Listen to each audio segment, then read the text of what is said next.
Yo, this is the first ever podcast, Silhouette podcast number 1, featuring ShiftyMiser and Bacterin.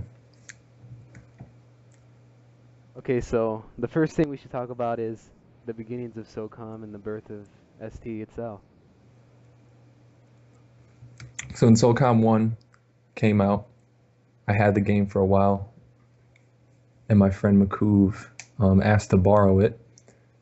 So I borrowed it to him, and over the night, I spent the night at my house, he spent the night at his house, and when I went to his house in the morning, he sprinted to the door, opened it, ran back to the TV immediately. Like, what's up? Boom, back to the TV. So I came in, took my shoes off, went down there and saw him. He looked like Lester from Grand Theft Auto 5, just like with, screen sunburn. Like he hasn't left the house in days, just been playing all cracked out all night. He's like, I never went to sleep. I've been playing this all night. This game's addicting. I gotta get my own copy. Like, let's go to GameStop right after. So he got his copy. And once I started playing the game, I was addicted from there on. And throughout time, SOCOM 2 came out, and that's where I invented Street Sweepers, because all the clans that me, Makuv, my cousin, and my group of friends all made, they kept disbanding, and we kept remaking too much. So I realized that we needed stability, and we needed one leader, not passing leadership around all of us. We needed focus and guidance and all that. What would you have to say about the impact of SOCOM, like the impact of, you know, for what it does to people and why people get so addicted and what it's done for gaming since it came out? Well, the first point I think, SOCOM sold all those, what are they called? The packs on the back of the PlayStation 2, the adapter, Ethernet adapters. They sold those, and since it was the first online console shooter available for playing multiplayer over the internet, of course, it sold millions of copies because of that. And so it impacted, I'm sure, PlayStation sales. And I think it showed PlayStation, Sony and PlayStation, what the potential of these online games could be. And it affected everyone that played it, that loved it online. I'm sure people that played story mode liked it, but online was so much different. When you played online, you were almost instantly hooked, when you first played it. And it changed all of our lives, making friendships over the game, rivalries, clans, everyone representing the same tag. And it meant a lot. It was fun. It was refreshing to play a game that sent a message more than just fun. It was a message more than just fun. It was like a tribute to the United States Navy SEALs. Almost like the whole game was fashioned to say that this is where the best of the best play. So you guys became ST, and from then on, every SOCOM you were ST and you were the leader. So back in 2012, ST transitioned to Silhouette. So why do you think that needed to happen, and why? Um, it had to happen because I noticed that Street Sweepers. Well, first things first. Street Sweepers and Silhouette were the two names that I originally wanted to name the clan. I just chose Street Sweepers because, at the time I felt like that name was more like aggressive, and it matched the way I wanted the clan to be perceived by other clans, like ferocious and direct, like you're getting mass kills and mass wins, you're just sweeping everything in. And that had to change in 2012, like towards the end of Confrontation, because I felt like the name was just juvenile, and I felt Silhouette represented the wisdom that I've incurred over time. And so the clan needed to change as I changed, and maturity level needed to be upgraded, and everything needed to change. Philosophy, principles, everything needed to be more clearly defined. And then also, there's another underlying concept that we keep amongst ourselves that I think is pretty special for the members that are in it. That if you're in it and you'll consider it special. If I could say anything about this, it would be to prove that would be to look at our SOF patch introduction and see people ask, um, yo, what does silhouette mean anyway? Or, oh, you guys are ants? We'll just step on you. And that's the whole point behind it, is they don't know, and they have to ask, and only we know. Hmm. They don't understand it immediately. That's why people don't read between the lines. They don't look at something and try to figure it out. I think names are important, though. You know that. Names are very important. And I wouldn't I wouldn't stand by or have a name or be under any umbrella that I didn't understand or didn't fully commit to, or that I didn't really get involved in or want to learn about or didn't honor for that fact. All right, so the community is a big part of SOCOM. The community is SOCOM, in my opinion. I think the people make the game, and the game is for the people. And how do you feel about True. um how people treat the game and how they should treat it, and how the people have changed over time? It's always been since SOCOM 1 to confrontation, and I guess you could throw SOCOM 4 in there. It's always been just a game. It's always been, I mean, competition was there in friendships, in relationships, and all these different facets of the game have always been there. But towards a little bit in confrontation, since it was the PlayStation 3 platform, I think a lot of like the competition level and the awareness of other players changed dramatically, because you could you had the proximity chat, so you're hearing things and seeing things, clever ways of the game being used. It opened up a lot of ways to play. Therefore, the community changed the way that they think and the way they play and the way trash talking was. I mean, you could trash talk someone through proximity mic alone, which, which is the first time ever in a SOCON, which is it's interesting. Someone's camping on the other side of a wall. You're like, let's go. Just come out and face me. And they do or don't, or you play with them. And I think the community is going to change in H hour, because H hour is going to be it's going to be more than just a game now. It's going to involve a hell of a lot more. It's our last chance. It's our last shot in the dark, and we better hit the target. And I'd say respect is a huge part of SOCOM. You know, SOCOM's a lot different than Call of Duty, for the reason why, unless you're a pro gamer, nobody really knows who you are. You come into a room and it's always someone different in the room. But on SOCOM, it's like we're such a small and strong community that you go into a room, you know who everybody is. You know their reputations and if they're good players or not. And that's what Hmm. makes SOCOM great, is the respect value. But Yeah, also, that comes with a lot of shit talking. And I hope that changes from HR. I hope it's more of a humble game. I think the name recognition is because the community is smaller compared to like some of the huge title games, but also it's because in SOCOM, when you have a name, that's your identity. You're going to be known by that name, based on how you play and who you play with and what clan you join, or clans for that matter. And so it's like you have an identity. Like, I'm ShiftyMiser. I'm not just player number, name a number, player number 1000 that you played with today. I'm ShiftyMiser, the ShiftyMiser, and that goes for like all the other players. They're the only one with their name. They're the only one. Like, you can be Shifty in any other game, but in SOCOM and H hour, I'm ShiftyMiser, and everyone should know who they're talking about when they say Shifty in that context. Um, what was the other thing you said about Um, like, why, what do you think about shit talking? Like, do you think, I think SOCOM is always gonna have shit talking, but I feel like the approach that we should take, and every other clan should look up to, is just being humble. Like, go into a room, if it's a war, just set it up and then green up. It shouldn't be, yo, we're about to whoop your ass, like, or after the game, just a bunch of shit talk. It should just be a good game or whatever. yeah, shit. I think that shit talking in that way like aggressive and just a mob mentality.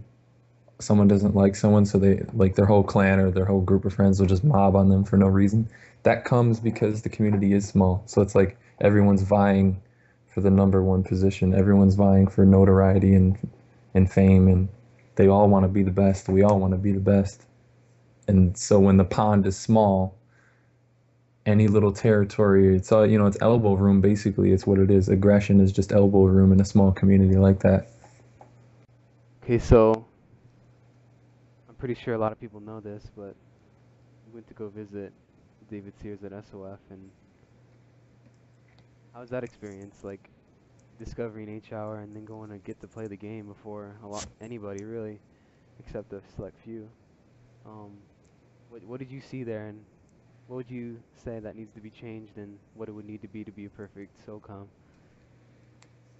Well, when I played it, it was pretty basic, and so it's a pre-alpha, so it's basic, and what we played is definitely not the finished product, or even close, and it's not polished, and it's not implemented the way that they envisioned it. It's just the groundwork, the basic, the first stages, and we all knew that going in. They explained that very well. They made sure that we didn't expect more than that. So my expectations were to just play the game, just experience what they had built thus far. And you have to go in with that mindset, because if you expect more, of course you're going to be disappointed because you're not playing a full game. And when we got there, our whole goal was to, find glitches, find any exploit or anything wrong with the game that needs to be fixed, besides the obvious things like that they already laid out on the list for us. So we didn't have to go through that. We already knew that they knew about those. But there were a lot of things that we found that we did use. When David Sears was, I'm sure he was looking over your shoulder and asking you questions like, "Yo, what needs to be fixed here?" Or yeah, No, he didn't ask questions like that. He would just, well, they all would. David, Tom, um, Kevin, they would all walk around and look at our screens and kind of see who's where, and if anyone found a glitch on top of the map or outside of the map, and or inside a building or a wall or something they're not supposed to be in. They were looking for that stuff because they wanted to document it and write it down and make sure it was fixed, which speaks to SOF Studios, work ethic. They want this game to be the best it can be. And that was immediately apparent just by walking in. Um, so their role was very hands-on, and a couple times, like a few of us would ask their opinion on something or ask them to come check something out, even if it wasn't a glitch or an exploit or something wrong that they wanted us to find, for the early stages. Like, this could be better, or this window could, I think we should be able to shoot out this window better at this angle, things, small little details, because that's what everything's gonna come down to. A lot of the times people don't realize, I would say not even a lot of the times, people don't realize, or I mean developers don't realize that the players are gonna stretch the boundaries of the game. We're gonna push it to the very edge and try to break outside that boundary, because that's just how it is. That's just how video games work. And so however the game is designed, you need top players to get in there and learn every possible thing about the game, so that way they can show you all the flaws and the potential of your game, because it is going to be different than what you thought. Because like casual players or developers or even like game testers, they're not going to be the same as the top players of that game. They're not. It's just not. Like, I think Mortal Kombat did that with their game, didn't they? They took in all the top players to play their game to make sure it looked, and it was an experience that should have been a Mortal Kombat experience. So I think that was a very, very intelligent design move by them, and I think H-Hour should do the same thing. yeah, like in the trailers for Confrontation, if anybody saw them, all the shootouts are like they're laying down prone rolling in the garage, like everybody's in one area shooting at each other. Like Yeah, if real slow in like crouching at corners all the time. yeah, and that's definitely not how the game played. I think maybe that's the way they wanted it to be played out. Yeah, slow and very methodical, I guess. Yeah, and it's nothing like that. Everyone, if SOCOM is competitively is a fast-paced game, unless that clan is known for camping the whole game, but it doesn't necessarily have to. It shouldn't be that way all the time. And from what you saw at SOF Studios with the shooting and whatever little features that make SOCOM what it is, from what you saw, what do you think needs to be really changed to be the SOCOM that everybody wants? Grenading. Um, you you have to stand still to throw a grenade at this point, right? So we need confrontations, grenade mechanics, the way the way your character threw, how you could tap, how you could charge, throw. Um, in one of my videos, the recent videos that we put out, the War vs. NOX, you can see. Wait, is it that video? Well, yeah, you can see in any of our videos or any confrontation video what grenades are, what they were like and where they got it right. I mean, it was just dope what you could do in that game, and it didn't necessarily work all the time, but the idea of it was great. It was the best. Yeah, it was a perfect concept. The confrontation opened up ways to use grenades that it was more than just bombing, carpet bombing to get a kill, or mass grenading at a certain point. You see a guy in a room, you throw a bunch of nades in there just to try to get the kill. Confrontation wasn't like that. It was each grenade for me anyway, because I was amazing with grenades. Each grenade for me was almost a guaranteed kill because you could pinpoint, which is a factor.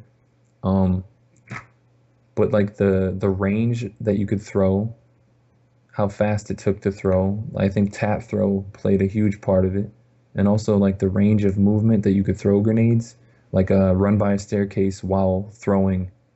So like just before you hit the edge of a wall, you tap the button so your character his arm is in the air. So when the path is clear, he throws exactly the moment you pop out. You couldn't do that in any other SOCOM, and so I think H-Hour really needs that feature. It's going to make the gameplay very competitive and very different and down to the millisecond. Um, and that's what we need. We need that competitive edge. Everyone, I want to see what it's like. I want to see how creative people can get with their kills. I want to see. I don't want to be limited. I don't want the game to be rigid in the way you have to play.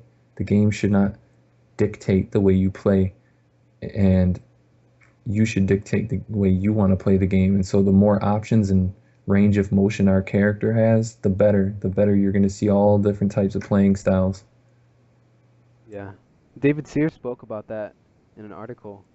I'll link it down in the description for this video, but he was talking about how he wants H-Hour to be a game of skill and teamwork, not circumstance, and he feels that a lot of Mm. games out there today are mostly like half skill, half circumstance, aka luck. Yeah, the biggest circumstance is the way the game was designed, like the limitations. Not being able to jump out of windows because even though you're much smaller than the window, or like things like that. Not being able to climb up on a ledge that is clearly large enough, or you're definitely can reach it Yeah. easily. Like you should just it just makes sense that you should be able to climb on certain things or shimmy across or use certain things as cover. It just makes sense. And then when games start to be designed that way with realism in that aspect, I think you're gonna see competition is gonna get extreme on an esports level. It's gonna come down to who's can be the most creative and who practices more. And I love that. I'm waiting for that day. I know we're all waiting for that day in Silhouette. I hope H-Hour is that game for everyone. All right. Speaking about H-Hour and what it has to do with esports, the importance of that. I mean, we could talk a little bit about esports and how like, you know, I think HR deserves to be an esport more than any other game because esports derived from GB and game battles, and game battles came from SOCOM battles, and that's maybe Oh not a yeah. lot of people know that except old school guys, but I think that we deserve it. We deserve to be a esport because it's competitive, and you know, I think we can pull it off if the game's dope.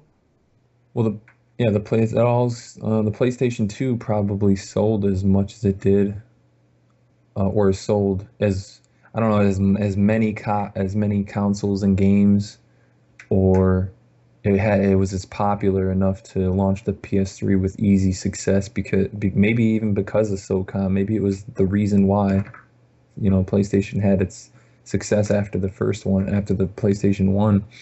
Um, who knows? That's just hearsay, but it could be a reason. 2 million copies back then, or 3 million is a lot. That was a lot back then when, the internet is relevantly very new.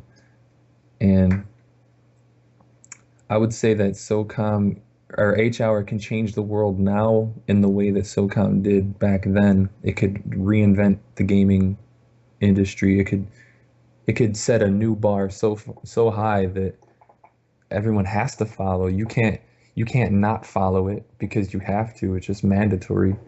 When something's that obviously better, you'll start using it. Yep, I think Call of Duty is very it's top dog right now for console at esports because like even though if you don't even like it or you don't like the gameplay, it's still the reason why it's so popular is because it works, you know? And Yeah, they're well-made games. I just don't think what's made is good. yeah, It's made well. It's just the concept is trash. and I feel like it's so well done and so simple that SOCOM players can go play that and be dope like we've done. You know, we go GB and get a lot of wins and stuff, and but a lot of Call of Duty players, I don't think they could come to SOCOM or HR and be dope. They might be pretty good, you know. There might be a few guys out there that are just known to be good players or naturally, but that's about it. I I would mean, I would say if you're not good in SOCOM, good, really good, or if you're like amazing at another game but you can't be that good at SOCOM, then you're not that good. You're not as good as you think you are. Other people think you are. yeah, I think it takes something else. I don't know what to call it, some X factor. It's tenacity, just a way of understanding a third person shooter. This specific third person shooter, no other game is like it. But that going back to the whole like esports thing, like how it evolved, SOCOM battles, game battles, MLG, and then esports is tied in with everything. I think it's only right that H Hour comes back, reclaims the crown, and brings everything full circle and shows people where it all began and why it all began there. Because SOCOM is the original it's the original esport, basically. It's the one that invented the competitive nature on that level. Documenting wins and reporting wins and losses and all that. So I think it's only right everything comes back full circle for everyone to see and participate in. It's extremely important in this day and age. I think it's important that David Sears did say that esports is main. He said personally to you, I believe that it's the main goal of everything, competitiveness in esports. That's they want to reclaim. They want to be king of esports, and that's the They perfect know, goal. yeah, they know it's gonna sell games. That's why it could sell your game. Like esports, your game gets on with esports in that light. All of a sudden, like everyone wants to be number one because they want tournament money or betting on wars, which I think is should be a huge part of the game. I'll bet on a war. That's how serious it should be, and why Call of Duty is so popular. It's because it works, and HR needs to be that. It needs to be so well done and tuned that SOCOM never had that. I mean, SOCOM was always dope because of the gameplay and the idea of it, but it was never. It always had flaws, and I feel like if this game is even like 99.9% good, it's gonna be the best game ever. And at least for competitiveness. And It has every opportunity and reason to be that good too. It should be that good, and I'm all for it. I won't mind if the game doesn't come out a little bit later for at that extra quality to it. yeah, if it I can wait. takes We've been waiting how long? Since Confrontation. Like Confrontation missed so many things that H-Hour got to pick up where that left off, and plus, SOCOM 4 was a huge letdown, so it's got to pick up where that left off. That's why I'm saying it's our last shot. It's the only shot we have.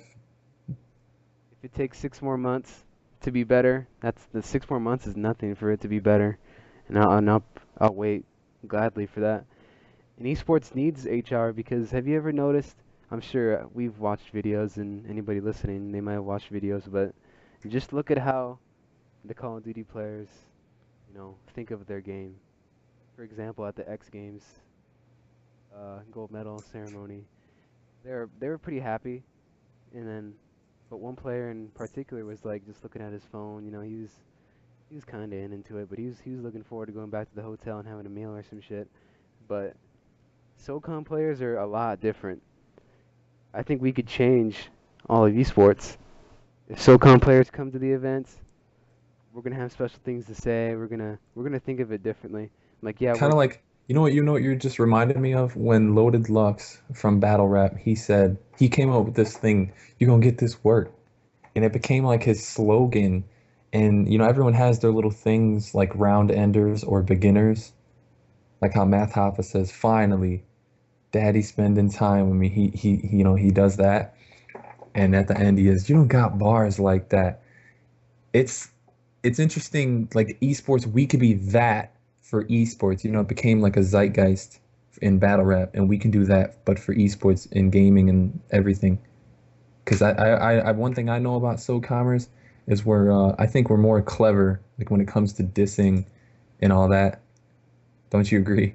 Yeah, and I don't think esports should be like a shit talking fiesta or anything. I just think that we, us SOCOMers, I don't know, we're more exciting than Call of Duty players. And Call of Duty, I think it's exciting, but they're not, I don't know, they're not up to par with SOCOM on any level, except for how well made their games are. And if we do that once and for all, it's over for them, dude. SOCOM H-Hour, I mean, it's the raw. That's it. Basically, anyone listening, if you're not from SOCOM and you've heard about it, or you have a friend that played it, or you've tried it once or twice but never really got into it, you're not good unless you come to H-Hour and you get good there and you get noticed there. When you're good there, consistently good for a long time, then you can consider yourself good. But there's a lot of us that have been playing for a long time, so good luck. Yeah, I feel like I look up to what they do. I mean, shit, like I'm kind of jealous. I wanna be at that level and doing all the things they're doing, but I don't know if they deserve it. I mean, they deserve it because they worked hard, but they don't deserve it in like the way Did they. they work hard? I wonder. Did they work hard though? Yeah, they work hard, but they don't have to work as hard, or they won't have to work as hard as we do if he gets to that level. I don't. I think you could, no matter how long you've been playing SOCOM, if you've been playing from essentially day one like me, or if you've been playing just like, let's say you only played Confrontation like you. Well, I guess you can say you played SOCOM 2, 3, and Combined Assault now through Kai, but like let's say you just played Confrontation. Even then, it just takes more, demands more out of you to be good at those games than it does others. They're because those are like what they call Twitch games. It's all about aim and it's all about uh, your gun game and whether or not you're gonna win the gunfight. Whereas SOCOM, a lot of people knew me in Confrontation, especially for I didn't even have to gunfight people. I would just grenade them, which speaks to both the grenade mechanics of that game and also the way that everyone can play. People tried playing like that, but they just couldn't match it. It really was just uniquely me. I think a lot of other people would just bomb ahead, but I would pick people off with grenades, and that's the turning point which made the game interesting. Everyone had their own thing. Some people were really good at camping, but really trash at other things. Or some people were good at everything, but not great at everything, you know? Yeah, I think even though you said you got a lot of nade kills, but that wasn't because you couldn't shoot. You were so good at nades. I mean, shit, that's happened. You got kills with them. Yeah, like long range. You're gonna bomb somebody from long range. Just like if I was a general in war, what would you do first? If like I know you need ground soldiers to get the work done. Like they're like the scalpel, but basically the buzzsaw is the artillery, like bombing ahead. You want to bomb ahead, level the area, and then send your soldiers in to clear whatever lived through that. That's kind of like the way I envisioned it in confrontation. Like, not everyone agreed with that or played like that, but I think it speaks volumes for who, like, everyone had their own thing in that game. Some people chose their characters to look organized, others chose to have them look like a street bum, random colors, random hats, and wanna. Yep. I think the last thing we should talk about before this ends, I'm gonna give a fair warning out to anybody listening. David Sears, SOF, anybody from there, any gamers are out there. Make H-Hour dope, because if it is and you get it to eSports, you're gonna see some shit.